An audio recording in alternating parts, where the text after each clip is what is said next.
Really? Well, by the matching shirts, crazy hair, and well, lack of studio, you can tell my brother has decided for us to film an episode on a family vacation.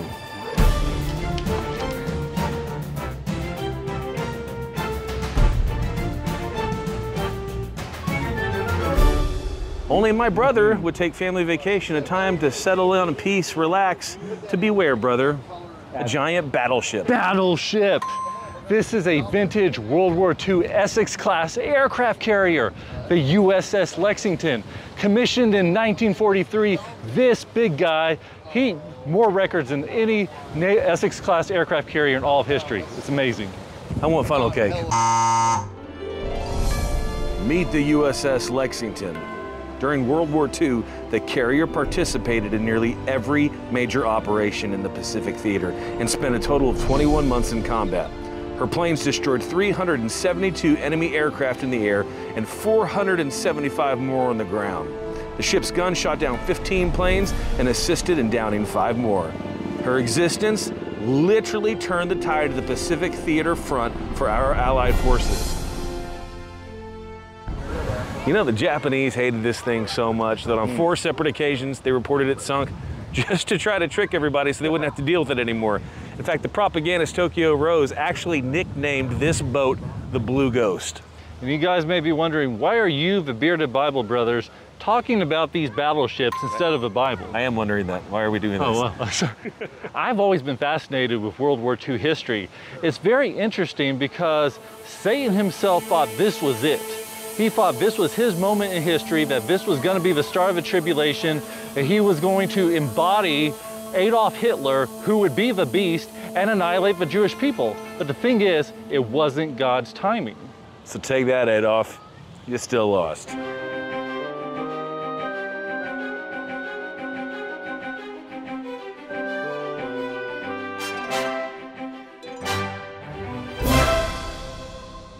Never before in any time in history did you see technology advance so quickly under Hitler's regime. He installed people like Heinrich Himmler and Albert Speer, occultists who spoke to demons, who gave them advanced insight into technology they never should have had, such as the first cruise missile, the V-2 rocket, the Horton Ho stealth aircraft, the IBM computer too. Oh, IBM computer, you know, a filing system. It wasn't a computer, but it was a filing system for the Jewish people to catalog them as they put them into the ghettos and then wiped them off at the concentration camps. Hitler almost created the first atomic bomb. I was actually in the Adam Keller bunker where Hitler was building the atomic bomb. And it's a very freaky place. The pictures on the wall show the scientists there. They have the chamber where he was actually trying to create the entire process. They even had a Geiger counter, which we turned on, and still showed radioactivity. Yeah. The things that this man did, including a bunker where he was building the Messerschmitts. Yes. 30,000 Jews died in less than 6 months of time just through hard labor, building the bunker to cover up what he was doing in this forest.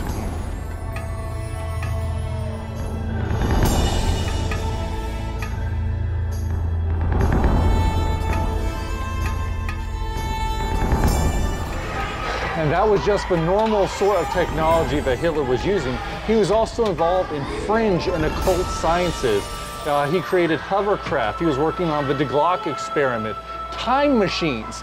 I know this sounds crazy like science fiction, but he was mixing the black arts, witchcraft into technology to try to create super weapons, Wunderwaffen, to wipe out the entire planet and to take over control as the one world dictator. But God said no. It didn't matter. It came to a point where through all the experiments, all the mayhem, all the advancements that were made, God drew the line and said, done. Now was not the time. It wasn't time for prophecy to be fulfilled. Pew, pew, pew, pew, pew. I'm gonna sink your battleship, brother. Pew, pew, pew, pew, pew, pew.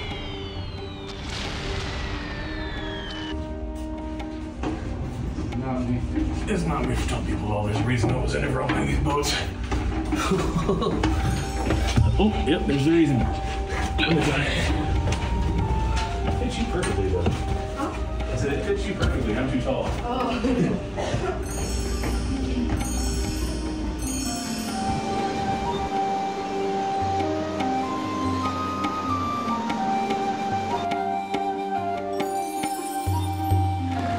You know, if we look to the future, God has given us an exact blueprint of how this Satan incarnate character will actually succeed in his ventures. Yeah. Now, we're actually flying to Israel this fall to do a new series called Roadmap to Armageddon, where we're going to give you the entire blueprint as the Bible lays it out on what we have ahead of us. Yeah. But right now, we want to give you a little taste of that in this upcoming battle. A sneak peek, if you will, guys.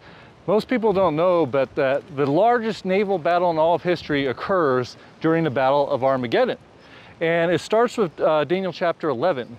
Daniel chapter 11 is the most precise play-by-play prophecy of historic events before they occurred, fulfilled with exact detail at any other place in all of history.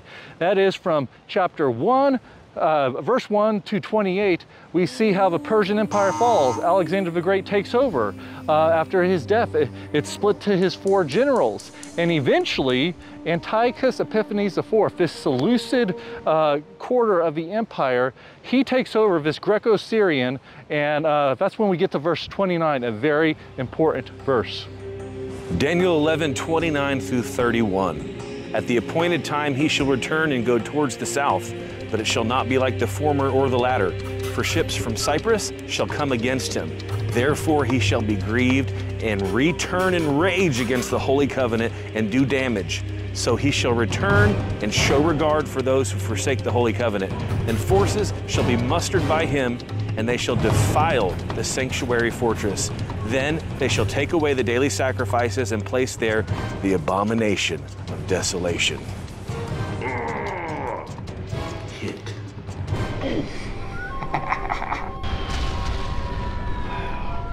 So this was the first abomination of desolation to take place, in which Antiochus Epiphanes IV, stirred by the rage of these coming battleships, turns his anger against the Jewish people to try to annihilate them.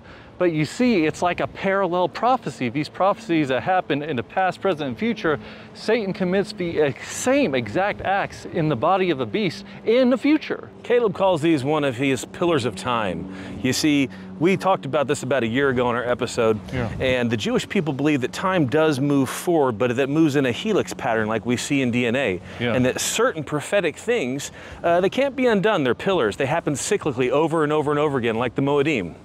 That's true, and so in the future, the beast is going to commit these acts against the Jewish people, and it's going to be no different than what Antiochus IV committed in the past. And so let's look at this next coming prophecy spoken about in Daniel 11, in which you see these parallel prophecies of these Maccabees as they're revolting against Antiochus fulfilled as it bleeds across time and is finally coming to a close in the future with the beast and the saints that fight against him.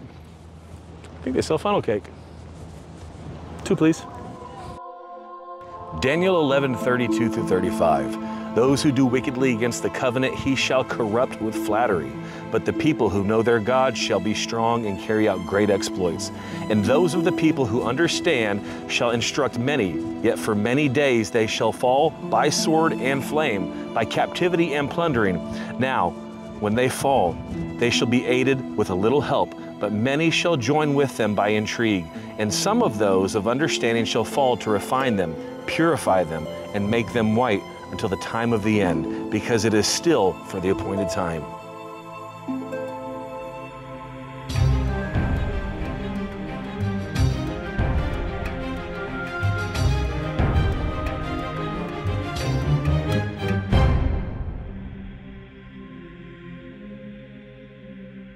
Get down! So as you can see from that prophecy, this was talking about the Maccabean revolt, the rebellion that freed them from the hands of Antiochus Epiphanes. But it's also referring to the saints that defy the beast in the future. They form a rebellion. Of course, we know how it ends with them. They are beheaded.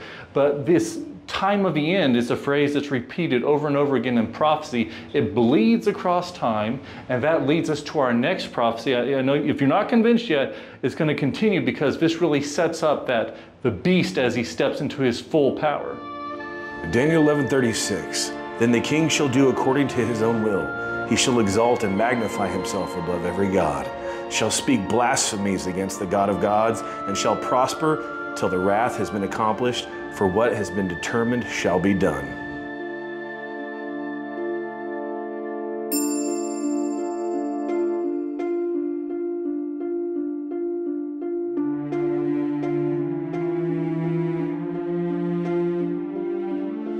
Now, most Bible prophecy experts believe that that verse refers to the beast himself, who most people call the Antichrist. And let's look at the more detailed evidence in verses 40 through 45. It's right there. I found him. Daniel 11, 40 through 45. At the time of the end, see, this is talking about the tribulation, the king of the south shall attack him, and the king of the north shall come against him like a whirlwind with chariots, horsemen, and with many ships. This is the beginning of the naval battle of Armageddon. And he shall enter the countries, overwhelm them, and pass through. He shall also enter the glorious land, and many countries shall be overthrown. He shall stretch out his hand against the countries, and the land of Egypt shall not escape. But news from the east and north shall trouble him. Therefore he shall go out with great fury to destroy and annihilate many, and he shall plant the tents of his palace between the seas and the glorious holy mountain. Yet he shall come to his end, and no one will help him.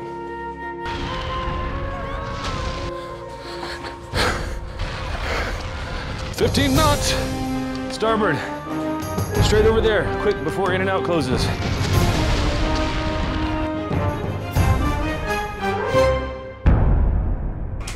All right, we should be clear. All right. As you can see, this prophecy parallels what happened with Antiochus, with the beast. He goes to invade the king of the south. This is Egypt, as we can see with Antiochus, but this is a northern African alliance, as it mentions in verse 43, Libyans, Ethiopians, and Egypt that are involved. And then you have the northern king, which is, of course, Russia, a conglomerate with other nations that are involved with that. And then the kings of the east, from China and what other nations are allied with them. These are three kings that are mentioned, part of the 10-king nation conglomerate from Revelation 13 and Revelation 17. But let's see how these three kings do rebel. It's already recounted back in the book of Daniel that they have a problem with this beast kingdom. Daniel 7:8. While I was thinking about the horns, there before me was another horn, a little one, which came up among them, and the three of the first horns were uprooted before it.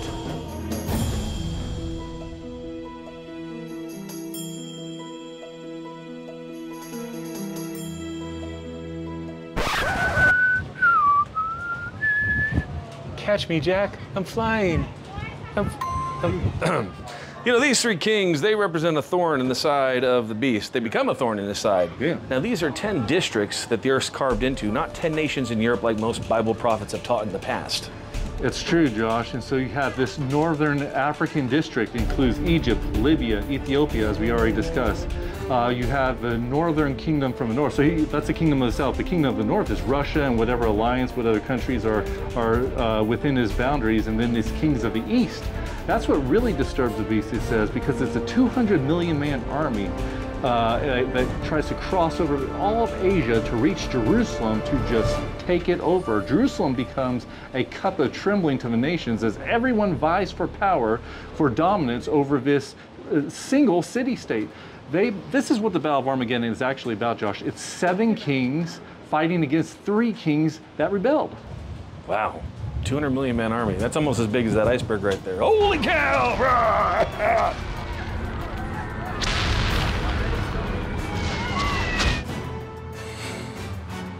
This.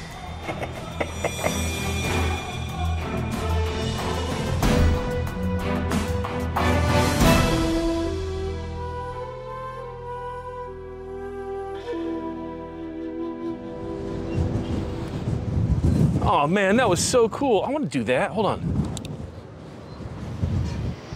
Yeah. All right, guys, this is where Battleship comes in, because these northern Russian kings, this forces, sends their battle fleet from the Black Sea, past Istanbul, into the Aegean Sea, down to the Mediterranean, to the coast of Israel. The beast is freaked out. He puts his whole armies in the Valley of Megiddo to block Jerusalem from the Mediterranean Sea so the Russian forces can't get there. Battle rages. This is Battleship. This is the contention. Now, I know you're probably saying, this is the worst Bible story ever. It's all about the beast in the future and Antiochus in the past. Israel gets caught in the middle and they're decimated. But I promise you, there is good news. There is absolutely good news, guys, because Yeshua comes.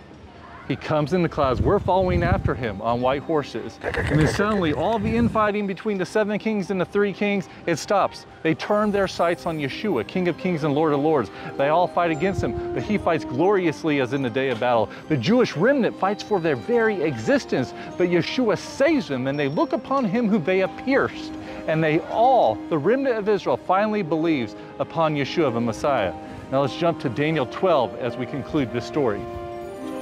Daniel 12, 1 through 2. At that time, Michael, the great prince who protects your people, will arise. There will be a time of distress such as has not happened from the beginning of nations until then. But at that time, your people, everyone whose name is found written in the book, will be delivered. Multitudes who sleep in the dust of the earth will awake, some to everlasting life, others to shame and everlasting contempt. Guys, that's the resurrection of the dead. That's when people go before the sheep and goats judgment.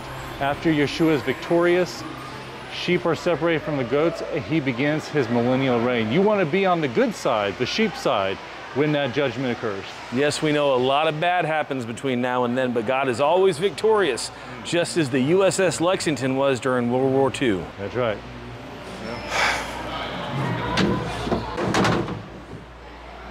I don't think I like it anymore.